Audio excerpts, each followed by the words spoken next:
Bonjour à toutes et bonjour à tous. Donc, bienvenue pour ce nouveau webinar Veto Network sur le VMX 2023. Donc, vous êtes déjà un certain nombre à vous être connectés, à nous avoir rejoints. Il y avait plus de 200 inscrits. Donc, alors après, je sais que tout le monde ne sera pas peut-être là tout le temps parce qu'on a des plannings très occupés. Donc, merci d'être venu nous rejoindre. On va avoir 1 heure ensemble. On va se laisser 15 minutes à la fin pour poser des questions.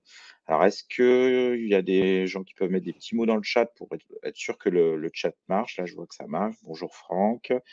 Alors, on a Olivier qui devrait être avec nous. J'espère qu'il a pas de soucis techniques parce qu'on teste tout depuis une demi-heure et ça marche et donc il nous rejoindra après. Bon, tout marche. La technique fonctionne, donc c'est parfait. Donc, pendant cette heure, on va parler de ce qui a pu être découvert, au VMX, au niveau, innovation. Alors, je vais regarder si Olivier est par là parce que il a peut-être, du mal à se reconnecter et à revenir. Un petit instant à tous. Je vais aller dans les participants, le rechercher parce que hop. Hop, hop, hop, je vais l'inviter à participer et il va revenir nous rejoindre. Donc aujourd'hui, on sera 3. Donc, moi qui vous ferai la majorité de la présentation. On aura Céline Hubinois, donc, qui est responsable communication médicale. Alors, où je ne sais plus exactement ton titre C'est l'équipe exact. vétérinaire. Oui, l'équipe L'équipe vétérinaire vétérinaire, MSD voilà, qui Animaux de représente compagnie. l'équipe vétérinaire et qui nous parlera de la thermochie, puisque vous allez voir un des thèmes de ce retour du VMX, c'est le monitoring, où il y avait des choses assez intéressantes. Et puis, on a Olivier Mathieu, donc, que je connais par ailleurs, qui était pour sa première visite au VMX. Alors, j'espère qu'il va réussir à nous rejoindre, parce qu'il était là jusqu'à présent, mais ah, le voilà. Donc, Image. Olivier, c'est bon? L'image, ça revient aussi, j'ai l'impression. Bon, on a au moins le son, j'ai l'impression. Donc, voilà, on va vous exposer tout ça. Olivier vous exposera son point de vue de débutant. On va attendre encore une petite minute que les autres arrivent. Donc, le temps de vous bonjour à tous, je vois Christophe qui vient d'arriver aussi. Le temps de vous expliquer, voilà, que ces webinaires pédagogiques, bon, c'est fait un peu un rythme erratique. C'est un peu comme quand il y a des sujets, quand il y a de l'envie. Donc, il y a eu le retour du VMX 2022. Peut-être vous étiez déjà là l'année dernière. Il y a eu aussi des choses pédagogiques techniques. Je repense au webinar avec Emma Gerbert. Donc, tout ça, vous pouvez retrouver ça sur la chaîne YouTube de Veto Network pour comment dire, revoir ces replays. Hein. Tout est dispo en replay. Alors, je vous conseille toujours de vous abonner, enfin de venir vous inscrire sur le webinar de Livestorm parce que vous aurez aussi accès au chat. Donc, c'est un peu plus sympa.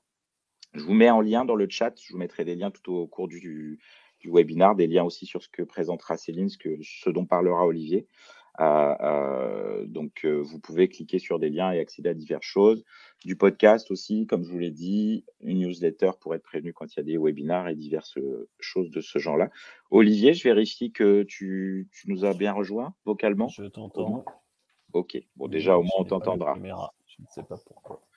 Bon, au pire, on aura l'image, c'est déjà pas mal. Ou sinon, si tu veux sortir, rentrer, j'essaye de te faire rentrer d'une façon. Ouais, Tu as déjà c'est ce que j'ai essayé? essayé de faire. Là, Bon, je vais me on va déconnecter faire. entièrement.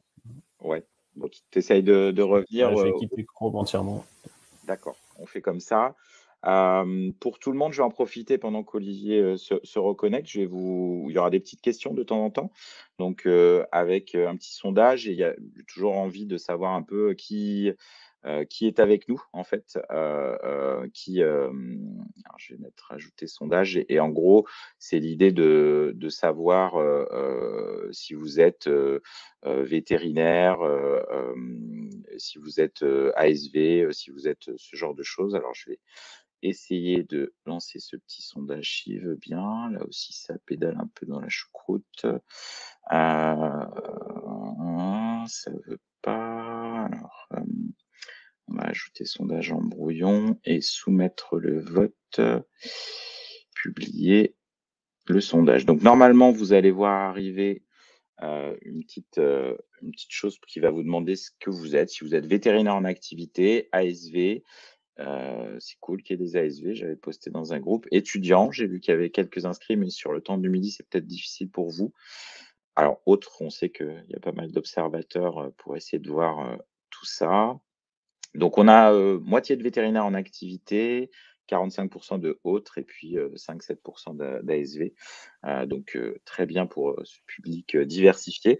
Pour les questions, si vous en avez en cours de webinar, je vous invite à aller dans la rubrique questions, que vous voyez normalement sur le côté en bas et de noter vos questions. Nous, ça va nous permettre de les stocker, de les garder là, et de les traiter plutôt à la fin. Donc bien les noter là et pas dans le chat. Le chat, vous pouvez faire des remarques comme ça vous vient comme ça, mais plutôt dans les questions et vous verrez qu'en plus, si vous avez la même question que quelqu'un, vous pouvez mettre +1 à la question et comme ça fait remonter. Donc alors je vois qu'Olivier qui a essayé de venir et qui est reparti. Donc moi je vais avancer un petit peu, donc juste me représenter en quelques mots, il y a quand même pas mal de monde qui qui me connaît déjà dans ceux qui sont présents. Donc je suis Grégory Santaner, vétérinaire de formation à Uniris Nantes. D'ailleurs on est 3 Nantais, c'est pas fait exprès, mais voilà. Donc Veto Network depuis 2003 pour tout ce qui est numérique, Annie Kuhn vétérinaire, après de la pratique moi-même pendant presque une petite vingtaine d'années. Je suis associé et manager dans 2 cliniques en Bretagne, qui est un bon endroit pour, tester des choses, justement ayant trait à tout ça. Et puis Docteur Patoun, que peut-être certains ont vu passer à travers, le trophée Vet Nurse Day, ou, comment dire, ou ma clinique véto préférée également. Je vais aller rechercher Olivier pour le faire re-rentrer. Normalement, c'est bon. J'arrive pas à mettre la caméra, mais Bon, écoute, j'ai le c'est pas son. très grave, on va faire avec le son, ça sera l'essentiel. Et puis pour l'image, il y a les slides que tu nous as proposés. Donc justement, avant de commencer, une dernière petite chose, c'est une petite chose que j'ai commencé à travailler sur l'année 2022. Donc je vous partage ça parce que ça a quand même un lien avec le VMX dans le sens où j'ai fait le bilan carbone en fait de Veto Network, de mon activité professionnelle. Je vous invite à faire ça aussi pour les vôtres par curiosité.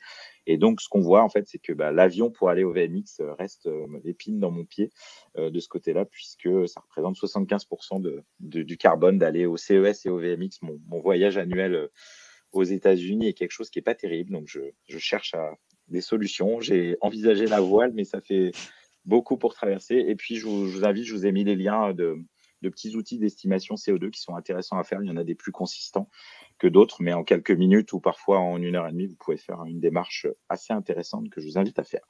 On va rentrer dans le vif du sujet avec Olivier qui nous partagera son point de vue visiteur et puis Céline qui nous parlera donc de la thermochip avec un exemple de monitoring. Et puis les autres thématiques qu'on va aborder, c'est intelligence artificielle, les pénuries de RH, le développement du monitoring justement, et puis cette notion de marque de clinique et un petit point sur la formation des vétérinaires et à quel point elle est adaptée ou pas à toutes ces choses qu'on va avoir vues et qui créent pas mal de mouvements.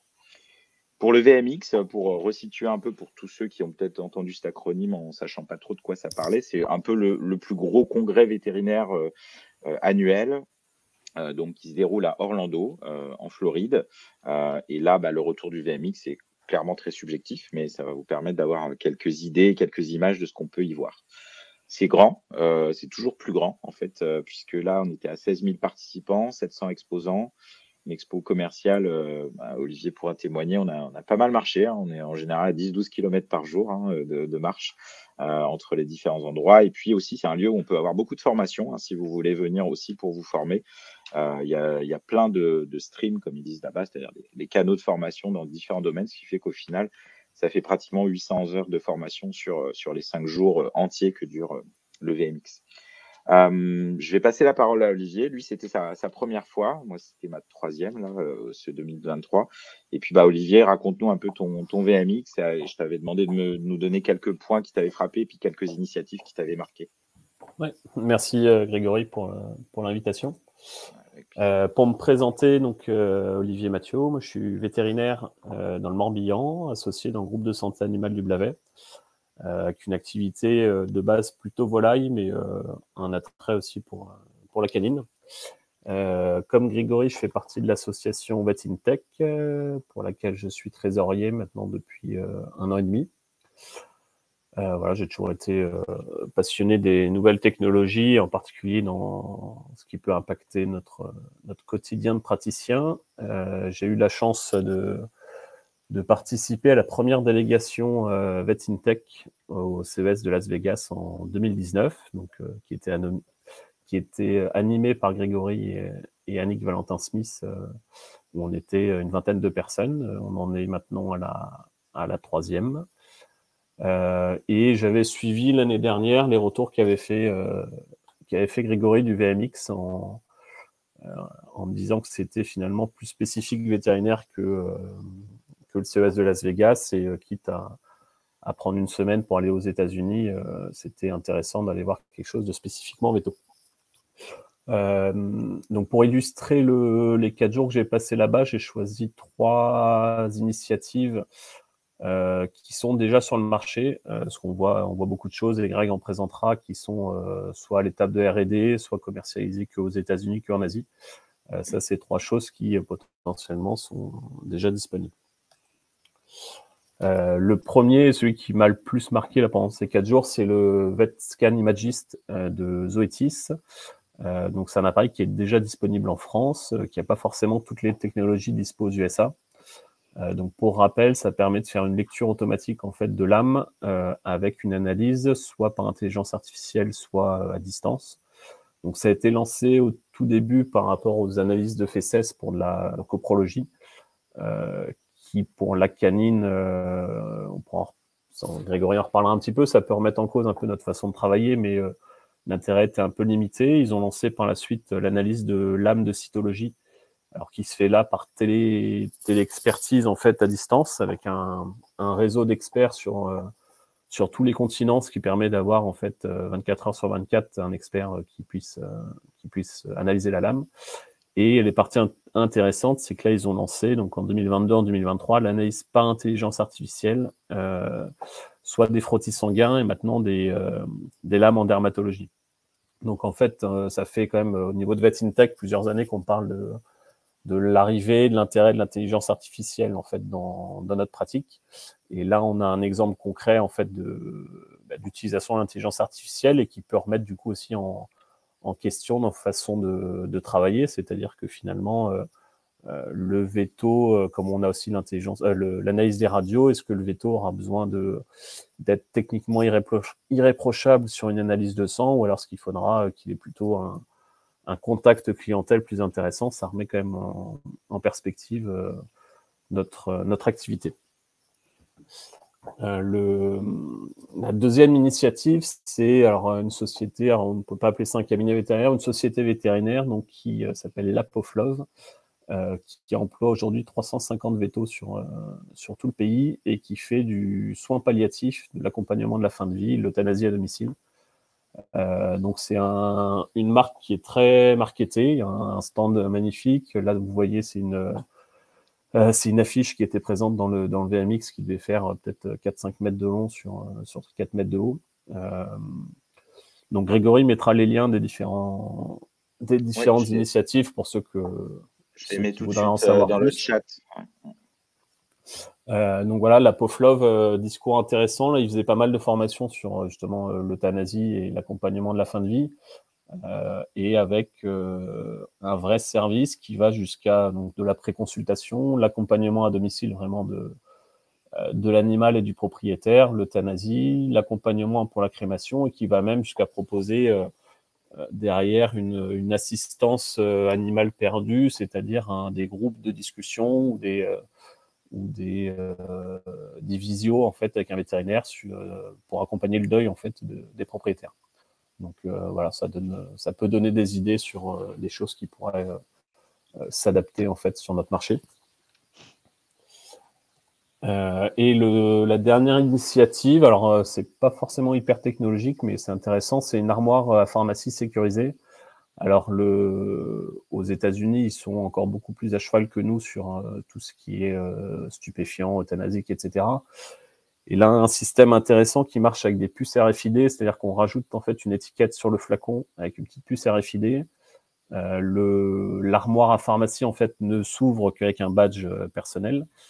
On vient biper en fait le flacon, il est reconnu par le logiciel. On pèse le flacon avant, on prélève la quantité nécessaire, on repèse après. Le logiciel enregistre en fait la quantité, la différence. Il reconnaît grâce à la puce que c'est de la kétamine ou une autre molécule, et en fait il enregistre toutes ces données. Ce qui permet d'avoir un vrai registre d'entrée-sortie, quelque chose de très sécurisé, de très précis vis-à-vis de la balance. Et le côté puce RFID qui, en fait, on peut se dire que si on peut créer des puces avec, il me semble qu'il y avait une petite imprimante qui était fournie avec, ou un système en tout cas de codage qui était fourni, bah, ça laisse présager d'autres utilisations éventuellement de cette puce RFID au quotidien. Voilà 3 initiatives qui sont disponibles, alors soit qu'aux États-Unis, mais qui, pour la première et la dernière, peuvent être utilisables en France. Alors pourquoi y retourner? Je dirais que la réflexion qu'on se faisait avec Grégory, c'est que c'est quand même une bonne bouffée d'oxygène. C'est-à-dire que bon, déjà on est en Floride, donc ça veut dire que même au mois de janvier, il fait 20-25 degrés, un grand soleil. Donc c'est assez sympa. On n'entend pas parler de la réforme des retraites, de l'inflation. Il y a vraiment quelque chose de voilà, entre l'esprit américain, mais de vraiment on peut se projeter assez facilement. On n'est pas trop freiné par le quotidien. Moi qui ai fait et le CES et le VMX, du coup Grégory présentera des initiatives de sociétés qui exposaient au CES donc 2 semaines avant, qui exposaient là au VMX. Et donc finalement se dire s'il faut choisir un congrès, bah, peut-être que le VMX qui est Focus Veto permet en fait de découvrir ces initiatives-là qui étaient aussi au CES, donc qui sont plutôt encore au stade de la R&D que vraiment de la commercialisation, mais avec des outils hyper innovants. Et puis, une anticipation de l'évolution de la profession. Alors, Grégory parlera de la partie ressources humaines, que ce soit voilà, l'optimisation des cliniques, l'avancée technologique. Je pense que là, on peut voir des technologies dispo aux États-Unis qui seront dispo chez nous officiellement que peut-être dans 2, 3, 5 ans. Donc, on peut gagner du temps et aussi réfléchir sur la façon dont va évoluer notre métier. Donc, Grégory a présenté les coûts. On est sur des coûts qui restent raisonnables pour un congrès qui est quand même hyper intéressant. Moi qui allais beaucoup pour l'expo commerciale, finalement, au niveau des formations, il y a des confs, il y a quand même vachement de choses intéressantes. Alors, ça commence à 6h30, ce qui fait qu'on est en décalage horaire. Bon, finalement, on se lève tôt, on démarre à 6h30 avec le petit-déj, c'est pas plus mal. Mais voilà, j'encourage tous ceux qui seraient intéressés par ce monde-là à y aller, parce que ça une vraie bouffée d'oxygène. Merci Olivier pour ce témoignage et effectivement, comme tu l'as dit, ça change, ça ouvre les chakras, on va dire ça comme ça. J'en profite pour faire de la cross pub puisque Olivier vous a parlé de VetIntech, on est tous les deux membres du bureau et vous aurez dans pas si longtemps que ça, le 2 mars, vous allez avoir un webinar de découverte des innovations du CES cette fois. Donc c'est un peu le cousin mais grand public où il y a pas mal de choses intéressantes. Et pour le coup, je vous invite à vous inscrire. Je vous ai mis les liens dans le chat et à découvrir VetIntech si vous ne connaissiez pas encore VetIntech. Donc, c'est un peu un retour du CES 2023, je dirais, qui est cousin de ce retour du VMX. Les deux font la paire. Donc, n'hésitez pas à aller vous inscrire et on vous parlera d'autres innovations, parfois encore plus bluffantes. Je vais passer donc aux principales thématiques et Olivier en a déjà un peu parlé, cette notion d'intelligence artificielle qui s'implique de plus en plus dans certains outils et des outils qui sont, je dirais qu'il y a quelques années, on nous disait, OK, il y a de l'intelligence artificielle dedans, mais on se disait, bah oui, mais est-ce que je vais pouvoir l'utiliser vraiment chez moi, quoi? Et quand je dis chez moi, voilà, je vous ai dit, je suis associé dans 2 cliniques. On est des cliniques normo-normales avec 2 vétos, 2 ASV. Donc, on est la base, comme peut-être plein d'entre vous ici. Et donc, pour que quelque chose soit vraiment dans le quotidien, il faut que ce soit. Alors, c'est super quand il y a des établissements pionniers, nos CHV, nos centres de référé qui font des trucs un peu de l'espace où on est tous là à regarder en disant, mais c'est génial ça. Mais on se dit, bah, chez moi, je suis pas sûr que je vais arriver. Et là, pour le coup, en intelligence artificielle, on a des choses qui commencent à arriver où on se dit, bah, si, chez moi, c'est possible. Même moi, petite clinique de Bretagne, ça va le faire. Et donc, la première chose Donc, c'est l'intelligence artificielle, on ne va pas rentrer dans le détail technique. Il y a d'ailleurs un autre très bon webinar de VetInTech, vous pourrez aller voir sur la chaîne YouTube, où on en parlait pas plus tard qu'en décembre dernier. D'ailleurs, je pense qu'il y a quelques membres ici, je pense à Franck, Annick aussi qui sont là. Peut-être Annick, tu peux nous mettre dans le chat le lien vers, vers le replay. Et donc, initialement, donc, on a l'utilisation d'algorithmes pour analyser des données. Ce qui a le plus vite marché, c'est toujours comme ça que ça se passe, même en humaine, c'est l'analyse d'images. Alors peut-être vous connaissez Picoxia de nom. On a la chance d'avoir une sorte de champion français de l'analyse d'imagerie médicale vétérinaire. Ils avaient d'ailleurs même un stand au VMX pour la première fois. Donc c'était plutôt cool de voir des Français partir à la conquête des US. Le grand concurrent s'appelle Signal Pet, si vous voulez aller voir aussi. Donc ces outils d'imagerie, hein, pour ceux qui ne les connaissent pas, nous on l'a chez nous depuis quelques mois et c'est assez intéressant de voir l'usage qu'on peut en faire. C'est des outils qui vont vous analyser des images de radio thoracique, abdominale et qui vont mesurer certaines choses automatiquement ou voire même faire des suggestions de problèmes visibles en radio avec des taux de confiance. Donc en général, quand on est au-dessus de 90-95%, c'est que on est plutôt proche de quelque chose, d'une forme de vérité. Donc ça peut être une aide et une assistance et c'est vraiment intéressant de travailler avec ces outils. Donc ça, c'est le premier point qu'on peut voir. Il y avait donc des outils comme ça qui existent déjà et dont certains sont accessibles en France. Le deuxième pas qu'on a vu arriver, et Olivier en a parlé, c'est la lecture de l'âme, ou en tout cas de liquide, on va dire au sens large du terme. Donc on a eu les coproscopies qui sont arrivées un peu dans les premiers, probablement parce que l'identification des œufs de parasites, c'est quelque chose qui est assez facilement lisible, on va dire, par des intelligences artificielles, en tout cas qu'on peut entraîner facilement, probablement. On a également de la cytologie. Donc, Olivier vous a montré une solution avec le VetScan Imagis, mais au final, sur le marché actuellement, on a 3, 4, 5, 6 solutions, on va dire même. Donc, on a même le choix, en fait. Il y avait même une conférence, alors qui était un peu loupée pour le coup, on avait parlé avec Olivier, qui était quelle solution choisir. Donc, il y avait même un avantage et inconvénient des différentes solutions parce qu'ils ont chacun leur petite particularité. Donc là, je vous ai mis Antec, par exemple. Au-dessus, c'est SK-View pour l'urinaire, mais qui fait aussi la coproscopie, pas encore tout à fait la cytologie. Donc, on a vraiment ce principe de lecture d'image, intérêt de tous ces outils, la possibilité d'aller plus vite, puisque bah, alors, ça va paraître frustrant à certains d'entre vous, hein, j'en suis sûr. On en discutait avec une de mes salariées où je lui disais ce que j'avais vu et voilà, elle, son projet, c'est de faire un CES d'hématobioche. Donc, alors je lui ai dit: «Bah non, il faut que tu le fasses, c'est bien, mais tu vas peut-être passer moins de temps, les yeux, collés sur, le binoculaire à regarder de A à Z les lames parce que, bah, ces outils-là marchent bien ou alors tu vas le faire, mais en regardant un peu». Donc on a ces outils-là qui ont l'intérêt donc de travailler pour nous, donc on peut faire d'autres choses pendant qu'ils travaillent, d'être révisable avec des résultats révisables, comme les données sont numérisées et envoyées où on veut dans le monde, révisables par des spé. Donc il y a effectivement des solutions où on peut avoir, dans les 2 à 6 heures après l'envoi, un résultat avec le tampon d'un bordé en bas. Donc vous imaginez là aussi les gains de temps, de réactivité que ça peut nous faire. Ça veut dire que le matin, vous rentrez un animal, vous prélevez, vous ponctionnez quelque chose, vous mettez sur l'âme, vous envoyez. Le soir, quand l'animal sort, vous avez le résultat et vous pouvez déjà partir dans des options thérapeutiques ou d'ailleurs des options d'être assuré. Voilà. Voire même des résultats en jusqu'à 17 minutes, je crois, le plus rapide, et en Alors ouais, moyenne, il y en aux a, il y alentours en de a qui sont, 30-40 on peut, minutes. il y aura un peu des fast-pass comme à Disneyland, hein, c'est-à-dire il y aura des systèmes où en payant un peu plus cher, on peut avoir des résultats très très vite en fait. Et effectivement, il y a des résultats. Il y avait même du 15 minutes là au London Vet Show la dernière fois avec Scopiovet. Donc là, 15 minutes, en gros, c'est comme si, et c'est là où ça nous fait changer de paradigme ces outils-là. Avant, bah moi, la dernière fois que j'ai entendu des trucs comme ça, c'est dans un CHV où ils avaient un anapathe et où en gros on lui montait le prélèvement à l'étage et puis il y avait le résultat qui arrivait assez vite. Et là, c'est comme si on allait tous avoir ce genre de service à disposition.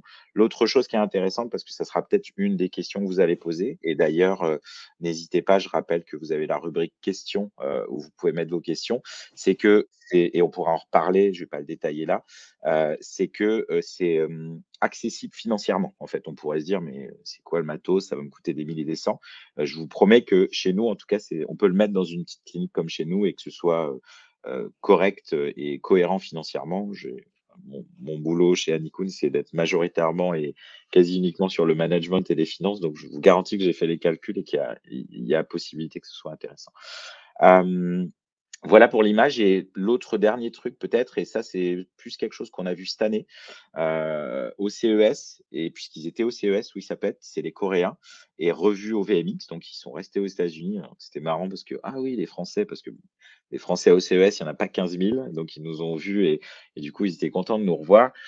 Donc l'idée générale de ce genre d'outil, c'est un espèce de stéthoscope, hein, vous voyez les petites images, là, l'espèce de rond bleu, qu'on peut poser soit temporairement, soit de manière un peu plus pérenne. Vous voyez sur la photo à droite, l'espèce de bandeau qu'on met sur l'animal. Alors quand je dis pérenne, on le laisse pas, on n'est pas en mode holter où on laisse ça pendant des heures et des heures, hein, mais un peu plus longtemps que juste quelques instants. Et en fait, on va avoir une analyse des bruits cardiaques et pulmonaires, avec là, à nouveau, des algorithmes qui ont été entraînés et la promesse qui est faite, par, du coup, Smart Sound, la boîte qui sort Wissepet, c'est, de pouvoir détecter de manière anticipée la maladie valvulaire, dégénérative, cardiaque. Donc, ce qu'ils annoncent, c'est que cliniquement, c'est souvent quand on est au stade C, alors on va dire B2C, que ça commence à se voir ou à pouvoir être repérable et eux, ils annoncent, pouvoir repérer ça, qu'en gros, il y a déjà un problème dès le stade B1, en fait, qui est souvent, plus ou moins asymptomatique. Donc voilà, à suivre. Dans la même forme d'idée, je vous invite à suivre ce que fait Earth Kinetics, qui est une boîte belge pour le coup et on voit la petite photo de la personne qui a un smartphone posé, sur son thorax et de manière, alors la promesse, là aussi, il faut attendre de voir, mais techniquement, je serais pas surpris que ce soit réel, en fait, la promesse. C'est qu'en posant le smartphone comme ça pendant 30 secondes, 1 minute sur sa poitrine, heu, la détection de la fréquence cardiaque, de la fréquence respi, plus certains micro-mouvements, c'est des technologies basées sur ce qui se faisait dans l'espace pour les cosmonautes, permet là aussi d'avoir un dépistage précoce de certaines cardiopathies. Donc on voit au final avec cette dernière innovation là qui était vraiment toute fraîche de cette année, la capacité de l'intelligence artificielle à rendre, je crois que c'est je sais pas si c'était là Claude Écochard, mais, rendre l'invisible visible en fait. C'est-à-dire des choses où, bah, voilà, si on n'a pas ces outils-là, on passe à côté avec nos yeux, nos mains. Alors ça posera d'autres questions, on en parlait en préparant, avec, Céline en particulier, bah, comment on va faire nous quand on va nous amener un animal où, cliniquement tout nous dit que ça va bien, hein, mais l'algorithme nous dit que ça va pas bien ou que ça va pas aller bien. Là aussi, il y a certainement, des choses à réinventer dans notre façon de pratiquer. Donc voilà pour l'IA. Si vous avez des questions, n'hésitez pas à les mettre, comment dire? En module question. Je passe maintenant à un autre sujet, qui était peut-être le plus prégnant sur la notion d'organisation, on va dire, de la profession. C'est les problèmes de pénurie en ressources humaines. Alors, vous pouvez je sais qu'ici c'est compliqué, hein, je le vis moi-même, là je suis en cours de recrutement d'une ASV actuellement, donc voilà, on a tous les mêmes vies. Et en fait, eux, c'est pire. Pourquoi c'est pire? Parce que eux, ils savent déjà qu'il leur manque 5 à 7 500 vétos là, aujourd'hui et il va leur en manquer, encore plus, encore un peu plus en 2030 et en plus, ils savent estimer que les gens vont aller plus chez le véto. Donc ça veut dire qu'au final, il va avoir toujours pas assez de vétos, voire même encore plus pas assez de vétos et un peu plus de demandes. Donc l'un dans l'autre, ils estiment que il va y avoir un delta de 40 de productivité à aller gagner, par différentes méthodes pour, ou en tout cas différentes solutions pour, faire en sorte que ce soit tenable. Donc les 2 grandes voies, de recherche de productivité que j'ai pu voir, c'est des nouvelles façons de travailler, parce qu'ils ont identifié des manques, et parce qu'ils ont identifié que les manques étaient principalement sur, comment on vit la façon de travailler, comment on manage en fait les équipes et aussi comment on utilise les ressources humaines et je voudrais parler de Chronos qui m'a pas mal impressionné. Chronos en fait, ils se sont dit qu'il y avait une partie des missions que les ASV et les techniciens et les réceptionnistes parce qu'eux, ils ont plusieurs boulots là-bas. Nous, on a ASV global, mais eux, c'est découpé en ces 3 grandes tranches-là, on va dire. Et ben, qu'il y avait plein de boulots qui pouvaient peut-être être faits sans être sur place, en fait, à distance. Ça va être, bah, répondre à certains appels, donner des rendez-vous. Ça va être aussi, rédiger des rapports, envoyer des emails, rappeler des clients, ranger dans les dossiers les résultats d'analyse. Enfin, tout un tas de petits travails comme ça qui peut se faire à distance. Et donc Chronos, ils ont une flotte de 85 télétravailleurs, techniciens, ASV réceptionnistes qui peuvent aider ponctuellement ou de manière plus régulière des établissements vétérinaires qui sont en tension au niveau RH. Avec des belles histoires parfois, hein, j'en ai retenu deux. Cette histoire d'une ASV qui avait un handicap physique qui faisait qu'elle ne pouvait plus travailler et qu'en était mortifiée. Et du coup, de manière, voilà, elle a maintenant au télétravail, elle aide des cliniques vétérinaires, elle est toujours dans son rôle d'équipe soignante. Donc j'avais trouvé ça sympa. Et une autre histoire qui était une ASV qui était super bien dans son équipe et son conjoint déménage à l'autre bout des États-Unis, donc obligé de quitter son poste. Et en même temps, voilà, elle continue à travailler dans la même clinique. Alors en n'étant pas là, hein, voilà, au sens physique du terme, mais en étant en distanciel à faire une partie des tâches qu'elle faisait avant et d'autres qui lui ont délégué pour continuer à faire partie de l'équipe. Alors, ça sera peut-être pas pour 150 ans, peut-être qu'il y aura une usure à un moment, ou peut-être qu'un jour elle reviendra dans cet état-là, mais j'avais trouvé ça intéressant de réfléchir à des nouvelles façons de travailler, que ce soit dans les styles de management ou dans le comment on utilise la ressource humaine, en fait. L'apport de la technologie aussi, voilà, des outils pour gagner du temps, des systèmes de dictée automatique où on dicte les rapports parce qu'en gros, dicter plutôt que taper, ça fait aller plus vite. Des systèmes aussi de rappel automatique, des clients avec même parfois des intelligences artificielles qui peuvent imiter la voix du veto ou des ASV. Donc on a quelque chose qui devient de plus en plus naturel. C'est pas encore parfait, mais c'est plutôt pas mal avancé. Ce qui fait que l'idée générale, c'est ces outils-là, c'est, se consacrer à l'essentiel qui sont, les êtres vivants qui gravitent autour du vétérinaire, donc les patients, je dirais qu'on est là pour ça initialement, les pet parents, les familles des patients, et puis l'équipe vétérinaire aussi, qui est une autre forme. Moi, je dis toujours en plaisantant que ce que j'avais dit à mon équipe avant l'été, c'est bon, quand on est plein et on va pas déborder parce que les animaux qu'on doit le mieux soigner cet été, c'est nous. Sinon, si nous, on n'est plus là, on pourra pas soigner les animaux pour qui on est censé être là. Voilà, apport de la technologie pour gagner du temps et de la productivité, réinventer les façons de travailler. Une troisième thématique que j'ai vue, c'est les notions de monitoring avec des choses assez innovantes pour le coup. Je pense en particulier au GluCurve, qui est un peu, je sais pas si certains utilisent le freestyle libré. Le freestyle libré, je vous invite à pouvoir retourner sur la chaîne YouTube de Veto Network. Il y a le fameux replay du webinar avec Emmanuel Gerbert du Griffe, où elle expliquait comment elle utilisait le freestyle livré. Et donc là, le Glucker, ça va être un peu la suite avec un dispositif spécifique pour les animaux, un dispositif de peau spécifique, une colle spécifique qui va être moins irritante pour la peau et surtout une interface. Vous voyez ces courbes hein, jusqu'à présent pour ceux qui utilisent. On a les résultats sur des documents PDF ou un smartphone. Enfin, c'est pas forcément facile d'usage. Là, on aura la possibilité d'entrer dans un espace et d'avoir tous les chats qu'on monitore et de les suivre de manière plus aisée avec des systèmes d'alerte. Enfin, voilà. Donc ça, c'est vraiment intéressant. Je pense que ça va, à mon avis, arriver assez vite en Europe. Il parlait de l'année prochaine, peut-être avant. Il y a du monitoring aussi via les propriétaires, c'est-à-dire des dispositifs comme Mela Pet Care, par exemple, qui initialement est un thermomètre qui s'utilise sous l'aisselle, mais où il y a tout un écosystème qui sont en train de développer avec balance à impédance connectée, système d'autoscope connecté, système également de mètre ruban connecté pour pouvoir mesurer le périmètre d'un animal quand il est par exemple en phase de gestion du poids, système de gamelle connectée et même un espèce de brassard qui prévoit de faire, qui pourrait mesurer fréquence cardiaque, fréquence respi à distance. Ça, c'est vraiment l'imitation de ce qui existe en humaine depuis plusieurs années avec le développement de la télémédecine. Alors, je sais que la télémédecine, c'est un peu délicat comme sujet chez nous, mais il y a des choses qui existent. Et puis d'autres types de monitoring un peu plus classiques, même si là, c'est le niveau tout nouveau avec le Animo GPS. Donc, vous connaissez certainement dans la gamme sur Petcare Animo collier qui collecte des données d'activité. Et là, c'est une version avec GPS qui permet en plus de localiser l'animal. Alors, pour l'instant, c'est qu'aux États-Unis, mais ça devrait pas tarder un de ces jours à arriver par chez nous.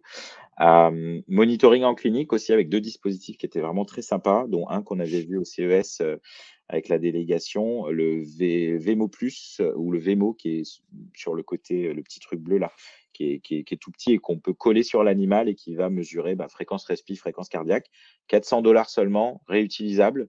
Donc vraiment d'accès facile, la possibilité de mettre tous les animaux sur un même écran. Là, vous voyez les six petits écrans, ce sont uniquement des animaux qui sont en hospice tous ensemble. Et puis le Vet Guardian que vous voyez sur la droite, qui est un dispositif par onde radar qu'on pose devant une cage d'hospice et qui, à distance, va être capable de mesurer fréquence cardio, fréquence respi et température.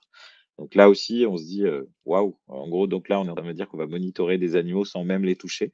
Bah oui, ça fonctionne, ça équipe déjà plusieurs centaines ou 1000, hein, je sais plus Olivier, tu t'avais discuté avec eux. Ils avaient dit combien de cliniques, Ils ont plusieurs équipées? centaines de cliniques, quoi. Ouais, voilà, donc ça marche quoi, en fait, c'est quelque chose alors pas encore commercialisé en France, mais voilà, c'est des choses qui vont arriver par chez nous, avec des éléments qui sont assez intéressants. Au niveau monitoring, bah, je vais passer la parole à Céline pour justement nous parler d'un outil de monitoring qu'on a chez nous aussi. C'est la Thermochip. J'ai vu qu'il y avait sur les réseaux sociaux pas mal de discussions sur cet outil-là. Donc, je pense que tu vas nous en dire plus, peut-être justement répondre à certaines questions et profitez-en si vous avez des questions sur comment ça marche, la fiabilité. Alors, normalement, une fois que Céline aura parlé, il y aura plus de questions, mais mettez-les quand même s'il y en a et on y répondra dans quelques instants vers la fin du webinaire. À toi, Céline. Merci Grégory et bonjour à tous. Donc, je suis vraiment ravie de pouvoir interagir avec vous au cours de ce séminaire, enfin ce webinaire Veto Network aujourd'hui. Donc, effectivement, je vous donnerai l'adresse aussi pour nous contacter au cas où on n'aurait pas assez de temps. Mais n'hésitez pas à poser vos questions dans le module dédié en bas à droite là, parce que je vais quand même être assez rapide sur la présentation. Donc, on va parler aujourd'hui de notre innovation Thermochip et donc aussi un petit peu de monitoring évidemment. Vous savez, pour certains d'entre vous que depuis fin 2021, on a intégré, en plus de notre activité plus historique, plus classique, biopharma sur les médicaments, les offres, les gammes d'identification Dolflex et SurePetCare, donc à la fois animaux de rente et animaux de compagnie. Et on a donc cette innovation Thermochip qui est une puce d'identification pour les animaux de compagnie et les chevaux qui dispose d'un biocapteur de température. C'est ça qui la rend unique aujourd'hui. Alors, pour le petit clin d'œil RSE, on est effectivement sur une puce, donc toute la partie technologique est fabriquée en Bretagne, donc à Vitré. Et en fait, c'est un savoir-faire réellement unique qu'on a chez MSD Santé Animale, qui a vraiment un intérêt très pratique dans le monitoring, qui est aussi en ligne avec toutes les questions qu'on se pose aujourd'hui sur le bien-être animal et la possibilité de vraiment prendre des mesures de température de façon illimitée et non invasive. Alors, si on va plus dans le détail technique, à quoi ressemble une puce Thermochip? Eh bien, extérieurement, elle ressemble beaucoup à une puce d'identification classique. Donc, vous voyez la taille, hein, par comparaison, une pièce de 1 centime. C'est également un dispositif passif. Ce qui est très important de comprendre, c'est pas parce qu'il y a la température qu'il y a une pile ou quoi que ce soit. C'est vraiment le lecteur qui va apporter l'énergie. Et tout ça, ça fonctionne par RFID, on en a parlé tout à l'heure, hein, par radiofréquence. Donc, un tube de verre dans lequel, donc avec aussi une enveloppe en résine, hein, dans lequel on trouve de la ferrite qui va amplifier le signal. Autour de ça, on a un fil de cuivre hein, qui est entortillé en spirale et qui va permettre d'avoir un relais, une antenne, puisqu'il est relié à la puce. Et à la puce, c'est l'identification, le numéro unique classique à 15 chiffres, plus la mesure de température. Alors très vite, je ne détaillerai pas, mais vous commencez à être habitués, notamment, à ces histoires, de puces de taille standard et de taille mini. Nous avons, les 2 tailles dans notre gamme, avec effectivement la mini qu'on conseille plus sur des petits animaux et des chats en particulier. Donc vous avez, des caractéristiques, qui sont, proches de celles que vous connaissez si vous n'utilisez pas encore, la Thermochip. C'est vraiment quelque chose de très ergonomique et c'est vraiment un acte vétérinaire que vous allez conseiller bien évidemment, dès que le chiot ou le chaton arrive dans la clinique. Hop, j'ai perdu la souris, la voilà.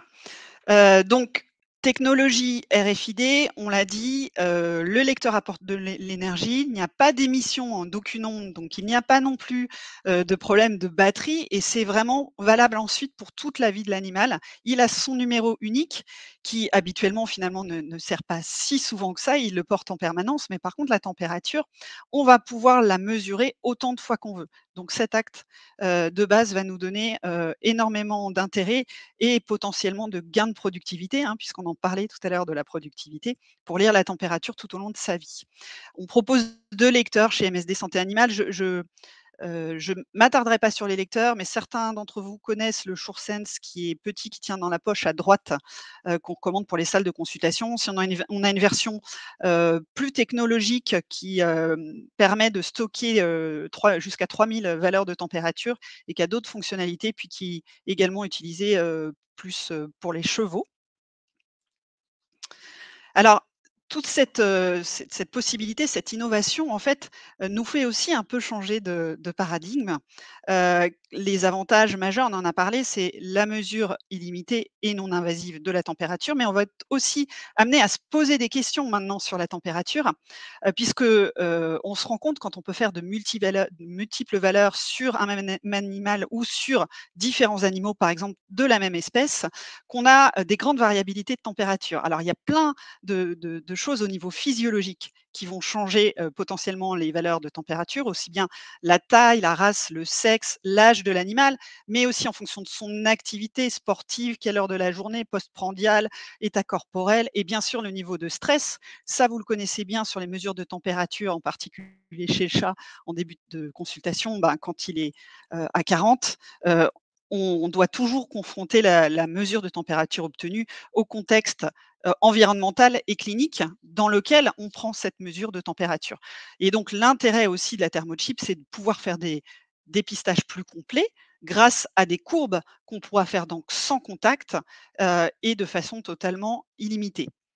Alors, comme effectivement on change un petit peu de paradigme, on est vraiment dans une mesure aujourd'hui, de la température sous-cutanée. Donc imaginez ce chat noir, qui, vient de faire sa sieste au soleil, forcément quand on le caresse, on sent la chaleur, ben, la puce, c'est pareil en sous-cutané, ça va nous donner quelque chose, d'un petit peu plus élevé. Donc quand avec la thermochip, on a une valeur, qui peut paraître à un moment donné non pertinente, c'est pas du tout une question de fiabilité. La mesure avec la thermochip, elle est très fiable, hein, on est à 0,07 près et ça, on l'a démontré, aussi tout simplement en comparant, avec différents, thermomètres tout à fait validés dans l'utilisation animaux de compagnie. On met en gros, des thermomètres, classiques, enfin en voie intrarectale et la thermochip dans des bains à température parfaitement contrôlée et on s'aperçoit, comme vous voyez sur le schéma, que les courbes sont complètement comparables. On vous mettra le lien si c'est pas, déjà fait, bah, il est déjà dans le chat, je vois, si vous voulez avoir plus de détails sur cette étude. Alors du coup, dans le changement de paradigme, on se dit 2 choses. Donc la première chose, c'est qu'il est prouvé scientifiquement par de nombreuses études, je ne vais pas dans le détail, mais elles sont en bas de page là, citées. C'est beaucoup d'études, en médecine humaine, hein, où on sait ça depuis des années. Il ne faut pas comparer des mesures de température qui sont, réalisées par exemple, en intrarectal et en thermochip ou sous l'aisselle, on en parlait tout à l'heure. C'est vrai que quand on est sur des sites différents, on peut avoir vraiment très fréquemment des mesures différentes. Ce qu'il faut, c'est effectivement comparer, ne pas comparer, mais justement tenir compte, de l'environnement et vraiment de l'état clinique de l'animal, hein, si on veut, faire la différence entre l'hyperthermie et puis, la fièvre à proprement parler. Donc l'intérêt là, encore une fois, c'est que si on a un doute, par exemple ce chat noir là, en début de consultation, ben, on reprend la température un petit peu plus tard et voilà, on connaît le contexte scientifique, mais Thermochip peut vraiment apporter quelque chose de vraiment pragmatique puisque le geste est vraiment très simple, confortable pour l'animal et pratique à faire. Alors, quelques applications, pratiques justement à la clinique. Donc on a parlé évidemment, de l'outil de dépistage, donc combiné à l'état clinique de l'animal, c'est très important. On peut même imaginer que ce soit fait à la maison, pourquoi pas, dans des cas particuliers, hein, où à ce moment-là, on prêterait contre caution ou on louerait à un propriétaire un lecteur, pourquoi pas? Il y a une utilité aussi, qui est très importante pendant tout ce qui va être autour, éventuellement pendant, la chirurgie. Donc quand on connaît l'impact de la température sur le risque anesthésique, c'est très important. Attention toujours, on regarde le contexte et attention au support sur lequel vous mettez, l'animal pendant, la chirurgie, si vous avez un tapis chauffant ou autre. Voilà, il faut peut-être avoir, un regard critique sur les valeurs qu'on peut obtenir. Donc post-opératoire, bien évidemment, l'animal hospitalisé, l'animal douloureux, là, ça devient vraiment très important, par rapport, au contexte éventuellement, douloureux, par exemple, ou voire même un animal qui est un petit peu agressif, ça peut arriver aussi. Donc de nombreuses applications et ce qu'il faut retenir, c'est qu'on peut, au quotidien, avoir vraiment des bénéfices et une amélioration de la productivité, heu, très nette et très intéressant et une amélioration, du soin d'une façon générale. Alors, la thermochip, on l'a dit, c'est une technologie qui est vraiment, unique sur le marché et c'est vraiment le premier acte vétérinaire qui va, permettre d'installer la notion de monitoring puisque donc premier acte vétérinaire, de monitoring souvent de la vie de l'animal, le vétérinaire injecte la puce et toute la vie de l'animal, on peut prendre sa température de façon confortable, en préservant son bien-être, de façon simple, de façon rapide, illimitée, non invasive. Et puis, c'est aussi une opportunité de communiquer en valorisant, cette innovation auprès des propriétaires. Ça permet aussi de différencier la clinique. Les propriétaires sont vraiment aussi de plus en plus, heu, au fait de ces technologies, donc il faut absolument, en tenir compte. Il faut que le véto soit aussi, au fait de ces technologies. On a des outils pour ça, pour vous aider. Donc à la fois des outils que vous pourrez voir avec votre délégué, hein, sur, la communication propriétaire. On a aussi des outils, j'ai oublié d'en parler, la fiche, je vois Grégory l'a mis dans le Ouais. chat, la fiche de courbe de température pour l'hospitalisation, c'est très utile. Et puis, vraiment en dernière mesure, on est sur la clé d'entrée, pour le monitoring. On dispose nous, effectivement également d'une gamme de monitoring complète Sure Pet Care. Vous allez le lien dans le chat pour aller plus loin sur la e-santé et le monitoring de la température, c'est aussi le futur et on aura très probablement dans le futur des moyens de mesurer, de façon, encore plus précise, encore plus, illimiter la température. Donc, je vous invite, à suivre les actualités, autour de ça parce que, ça va être de plus en plus, intégré dans la pratique, quotidienne du vétérinaire. Et je vous Bah, remercie pour ça. N'hésitez pas à poser vos ouais, questions. merci pour cet exposé, Céline. Donc, je remets dans le chat si vous avez des questions. J'ai vu qu'il y avait une question de Philippe, je l'ai mise de côté, on en reparlera tout à l'heure. Et puis, si vous avez des questions que vous voulez poser de manière moins publique ou des détails très précis, je vous remets l'email de l'équipe vétérinaire qui pourra de Céline qui pourra vous renseigner.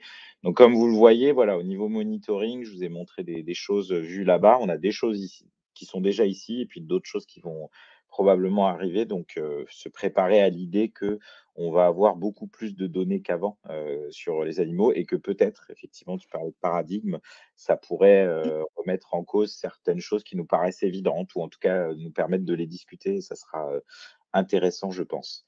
Beh, justement en parlant de choses, qui sont remises en cause, qui sont évidentes, la notion, là aussi, c'est un sujet chez nous, la notion de réseau de cliniques et là-bas plutôt même de marque de clinique pour revenir sur cette une 4e thématique vue au VMX. Donc le fait que, je suis passé devant des stands et au début je me disais: «Mais ils vendent quoi en fait? Qu'est-ce que c'est?» Je pense en particulier au stand de Veterinary United que j'ai fait au tout début, qui est en haut là, que vous voyez en haut à gauche. Très coloré, comment dire? Voilà, qu'on voyait comme ça avec, voilà, il y avait même un peu de musique, c'était très fluo. Donc au début, je me dis: «Mais qu'est-ce que c'est? Qu'est-ce qu'ils vendent?» Et en fait, c'est une chaîne de cliniques qui a décidé d'avoir une marque très affirmée comme ça. Donc beaucoup de jeunes sur le stand, il y avait souvent du monde, donc on voit qu'ils avaient bien marketé pour une certaine cible. Je vous ai mis en dessous de Veterinary United, toujours à gauche, Lap of Love, donc dont, Olivier a parlé, une cinquantaine, alors établissements, il n'y a pas toujours un établissement physique, même s'il y a des lieux physiques aussi, qui est dédié à l'accompagnement de la fin de la vie, on va dire. Donc, là aussi, bah, c'est un lieu spécial, où ils qualifient des vétérinaires qui travaillent d'anges. Enfin voilà, ils ont leur façon, leur discours, leur façon de fonctionner. Je vous en ai mis aussi 2 autres là au milieu, Let's Vet Together. Alors en plus, c'était un stand qui était très bien fait avec des laisses qui pendaient de très haut. Donc, on avait un espèce de labyrinthe de laisse, donc avec l'image de dire, nous, on va vous aider à vous y retrouver dans la jungle des emplois vétérinaires. Donc voilà, chacun avait vraiment fait un travail. Là, on voit Pétopia aussi, qui était la possibilité de commencer une activité de vétérinaire à domicile avec, voilà, on voyait, vous avez une bonne assurance, vous êtes accompagné. Donc, il y a ça. Et puis le dernier sur le côté à droite, Modern Animal, je vous invite à aller voir leur site internet où en gros, on a l'impression on n'entre pas dans des cliniques vétérinaires, on entre dans le salon de chez quelqu'un. Il y a quelques vétos qui ont un peu tenté ça, en France. Je pense en particulier à un confrère en Normandie qui a une clinique qui s'appelle Calm, comme à la maison, en fait, CALM. Donc là aussi, je vous invite à aller regarder et effectivement, on consulte dans un salon quoi, au sens, comme si on était sur le canapé. Donc il y a vraiment cette idée de dire voilà, endroit cocoon, sympa, ce genre de choses quoi. Donc ça, l'idée, c'est probablement de dire: «Bon, on a un marché en pénurie, on va essayer de faire des marques qui» un marché en pénurie, mais aussi il y a beaucoup de clients. On va essayer de faire des marques qui répondent à des typologies et de personnel, et des typologies de vétérinaires aussi. Donc ça, c'est un phénomène qui est encore assez nouveau chez nous. On voit des embryons de ça, mais on n'est pas encore à ce stade de développement, chez nous. Alors, je vois qu'il y a certains posent leurs questions, donc très bien. Alors, je vois, Claude, super que tu sois là, et on verra tes questions après et on se met tout ça de côté et alors oui, Céline, si tu veux, commencer à répondre à certaines questions, tu peux aussi.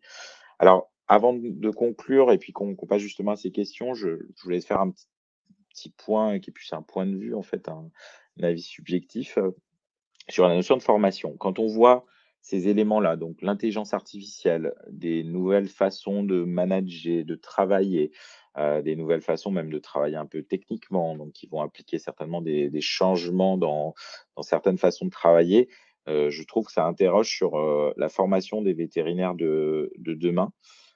Pour moi, on a une pratique vétérinaire qui est vraiment en mutation et même en accélération avec cette intelligence artificielle ou en tout cas ces outils technologiques qui sont présents de plus en plus souvent. On a un vétérinaire qui, au final, va être un petit peu comme un régulateur de tous ces outils très puissants qu'il va avoir à disposition, qui va devoir expliquer malgré tout des résultats, donc quand même comprendre un peu comment ça marche sans être lui-même inventeur d'algorithmes. On a du coup des interactions probablement qui seront un peu plus nombreuses, avec alors les pet parents, c'est-à-dire les propriétaires d'animaux ou les familles d'animaux et aussi les équipes vétérinaires qui vont être, peut-être un peu plus grandes, peut-être aussi avec un peu plus d'exigences sur, les équipes vie pro, vie perso, ce genre de choses et bah, en tout cas en France et c'est pas forcément énormément plus avancé aux États-Unis, on est probablement avec un manque en termes de formation sur tout ce qui est compétences managériales et compétences numériques. Et là-dessus, sans que j'ai le pouvoir de changer pas grand-chose, mais si certaines personnes nous écoutent, attention à la notion de dette de compétences. La dette de compétences, ça veut dire quoi? J'en avais déjà parlé il y a plusieurs années au niveau du numérique.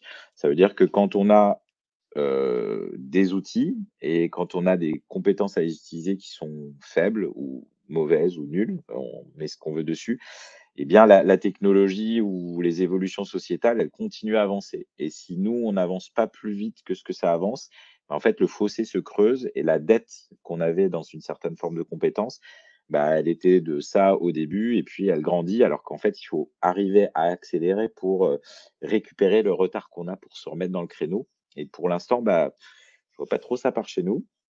Donc, j'espère que ce genre de webinar ou toute autre initiative, contribuera à faire bouger les choses parce que je pense que sinon on risque d'avoir, un décrochage ou une impression de perdre complètement la main alors qu'on a vraiment, je pense, les capacités et les outils à rester au centre du jeu avec des outils hyper puissants et au final un monde vétérinaire alors qui est pas celui qu'on avait prévu, hein, très clairement. Que voilà, quand on rentre à l'école, on s'imagine qu'on va juste soigner des animaux, mais en fait, il se passe pas mal de choses après. Et donc voilà, attention à cette formation et à son adaptation, et probablement des choses à changer de ce côté-là, ce qui est pas toujours facile, de manière concrète.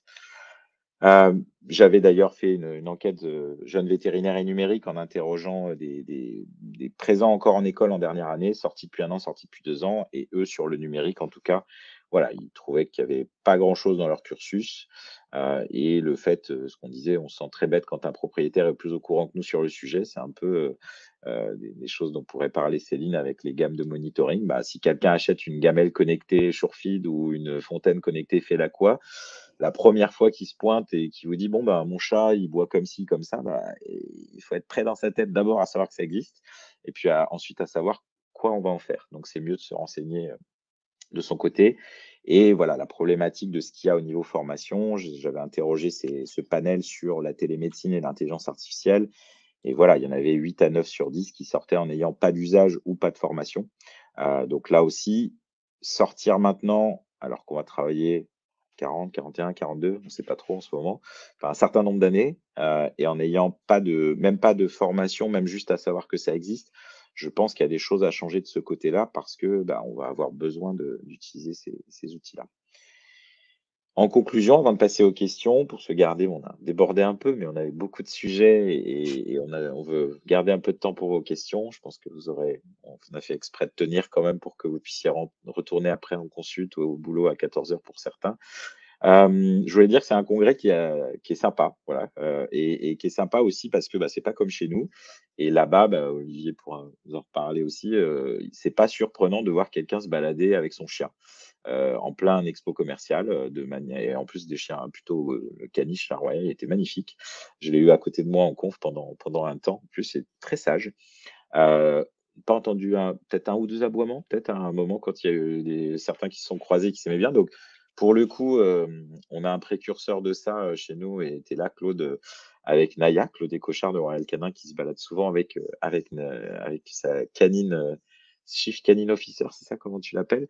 Donc bah, là-bas, elle aurait été super ravie parce qu'elle aurait trouvé plein de potes, y compris d'ailleurs, une équipe qui avait tout compris, bah, c'était la boîte qui faisait les fameux chariots pour chiens handicapés. Bah, quoi de mieux que se balader avec, un représentant du produit et donc il y avait ce chien hyper sympa qui allait voir tout le monde, qui se faisait faire des caresses de partout, donc qui a pris sa bonne grosse dose de câlins, pendant le congrès. Donc ça, c'est un truc, voilà, qui était très sympa. Je sais pas si ça pourrait se faire chez nous, mais pourquoi pas? Heu, des considérations écolo-responsables, on en a un peu parlé, donc voilà, clairement, tout est loin d'être parfait, dans le monde et aux États-Unis en particulier, la piscine chauffée alors qu'il fait, 10 degrés dehors, le gazon bien arrosé, les grosses voitures. Mais c'était la première fois que je voyais ça, c'est-à-dire des trucs très ouvertement qui disaient: «Allez, on essaye, on va tous manger parce que mais on va essayer de faire attention à ce qu'on jette» et j'avais trouvé ça pareil, inspirant et on se disait, pourquoi pas avoir la même chose, chez nous.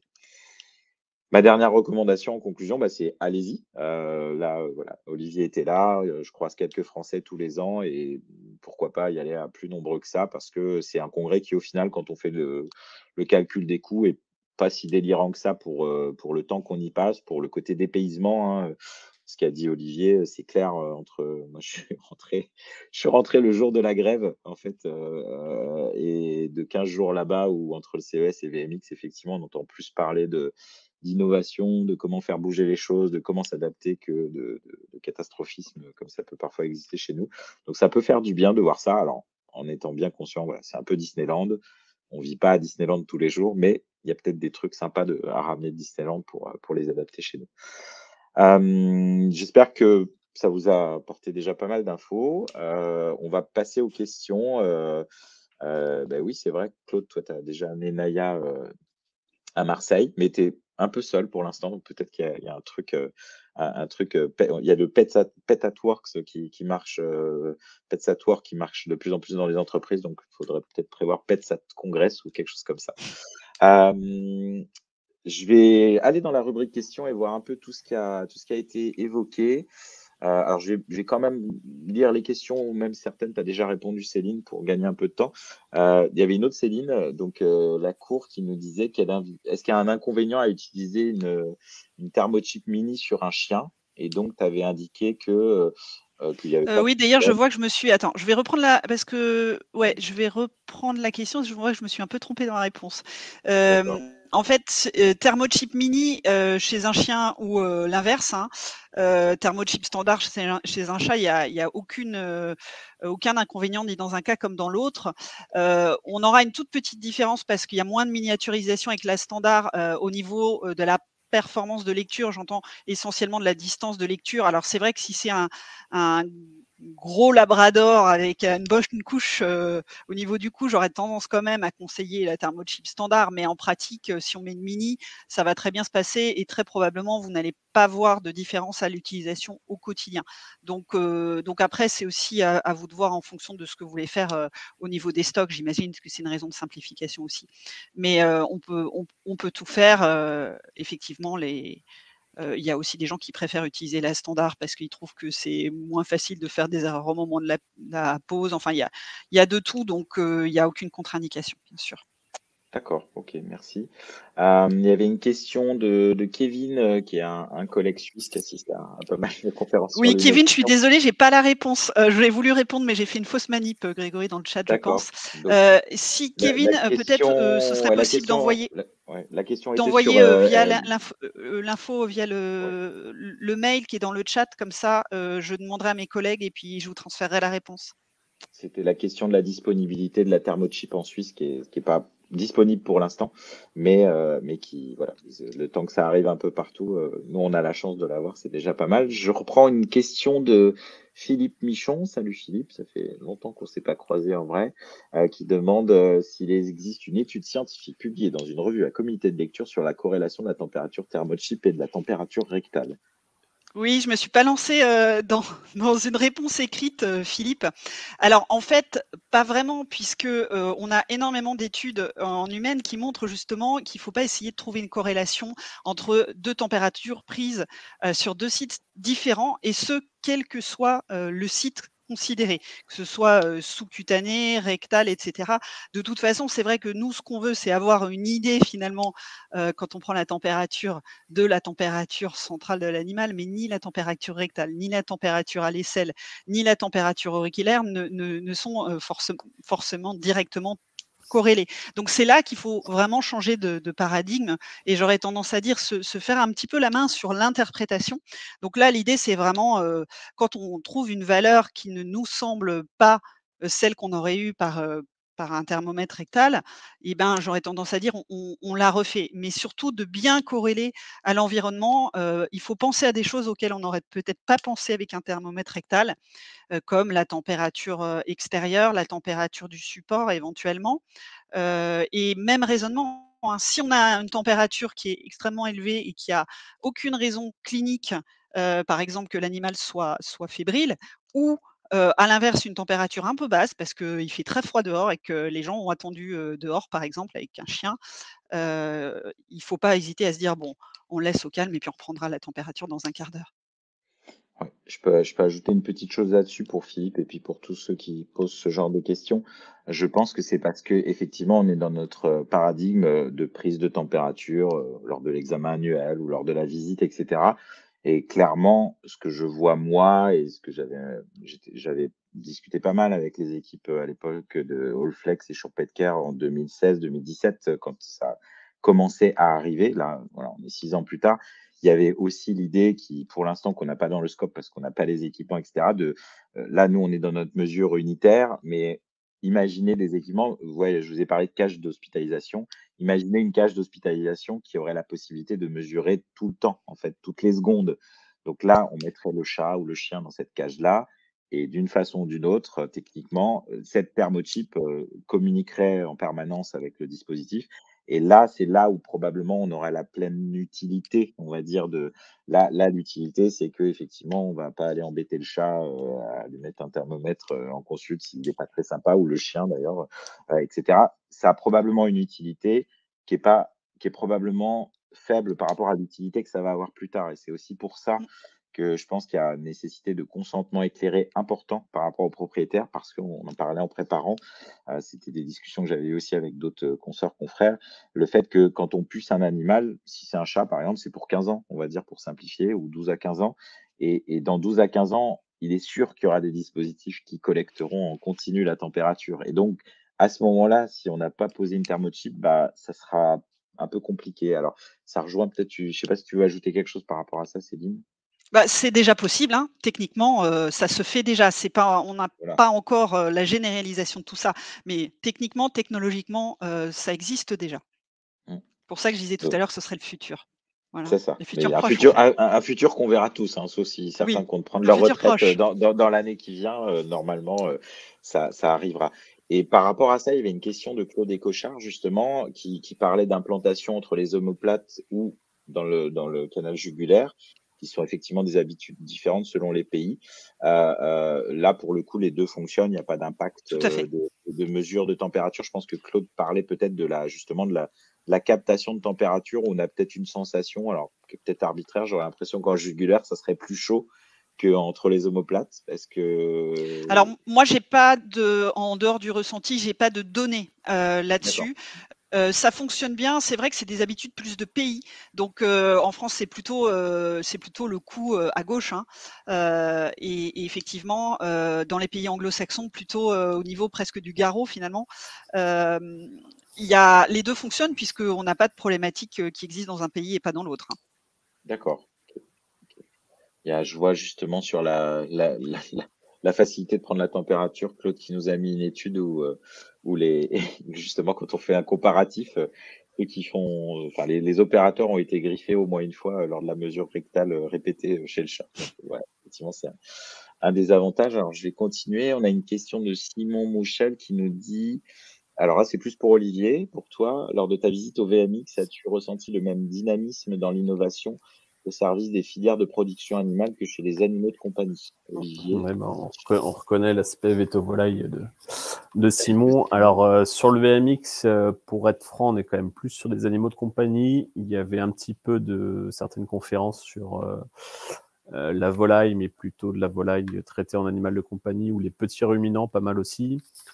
Donc dans l'innovation, alors on a eu quand même quelques au niveau des coproscopies, certaines machines qui sont plutôt développées d'abord pour les chevaux ou la production animale, des fois avant les animaux de compagnie. Ça, j'en ai déjà au moins 2 ou 3 en tête. Après, je pense que c'était pas forcément le lieu pour les animaux de production. Pour la volaille qui peut t'intéresser, il y a le Poultry Tech Summit qui avait lieu, alors je ne sais plus si c'était pas en fin d'année ou en janvier aux États-Unis, donc qui aurait peut-être été plus adapté. Là, on sent quand même un focus plus animaux de compagnie, même si voilà, les volailles ou les ruminants peuvent rentrer dedans. Ok.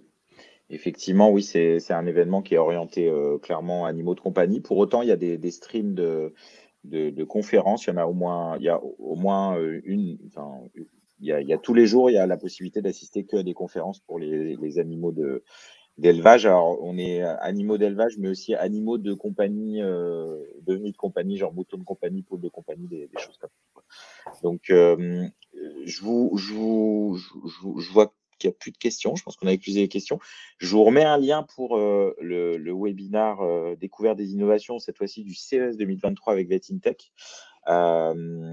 Et alors, je vois qu'Élise Myers nous met aussi un lien pour des choses. Donc, j'espère vous retrouver pour cet autre séminaire qui aura lieu le 2. Pour ce qui est de ce séminaire, je remercie encore Olivier qui a accepté de faire le témoin. Je remercie Céline qui a permis de nous parler de cette thermochip, et puis MSD Santé Animale qui a soutenu ce webinaire. Je vous invite à vous abonner à la newsletter de Veto Network pour être prévenu des prochains webinaires. Le prochain webinaire aura lieu d'ailleurs, je vous enverrai tout ça bientôt, le 26 mars. Et cette fois-ci, on parlera de technologie au service de choses plutôt associatives, puisque ce sera sur le microdon, sur Agronomes et Vétérinaires sans frontières, leurs initiatives et ce genre de choses. Et donc, on aura la possibilité de se retrouver pour voir si vous voulez mettre ce genre d'initiative dans vos cliniques. Ça peut être intéressant, sympa et utile. Un dernier mot peut-être, Céline, Olivier, si vous voulez dire une dernière petite chose. Eh ben, venez au VMX l'année prochaine. C'est ça. On va être, si tout le monde vient, on est 200, ça va être une grosse délégation. Il faudra qu'on s'organise un petit peu. Et merci à tous de mon côté. N'hésitez pas à nous contacter, les équipes sièges ou les équipes terrain, si vous avez la moindre question sur Thermochip ou autre. On est disponible pour vous. C'est parfait, merci pour ça. Le webinar sera disponible en replay d'ici quelques instants sur la plateforme Livestorm. Ça vous permettra de bénéficier aussi de toutes les interventions dans le chat. Et puis d'ici quelques temps, jours, semaines, ça sera disponible sur la chaîne YouTube Veto Network. Abonnez-vous, comme ça vous pourrez être prévenu si vous voulez montrer le webinar à d'autres gens qui ne pouvaient pas être là. Donc merci à tous, merci Élise pour le excellent webinar, on fait de notre mieux et nous en tout cas on s'est bien amusé à préparer et visiblement vous étiez au rendez-vous, donc c'est cool, on se refera ça à d'autres occasions. Merci beaucoup et à bientôt, bon après-midi, bon courage pour ceux qui bossent après-midi. Salut.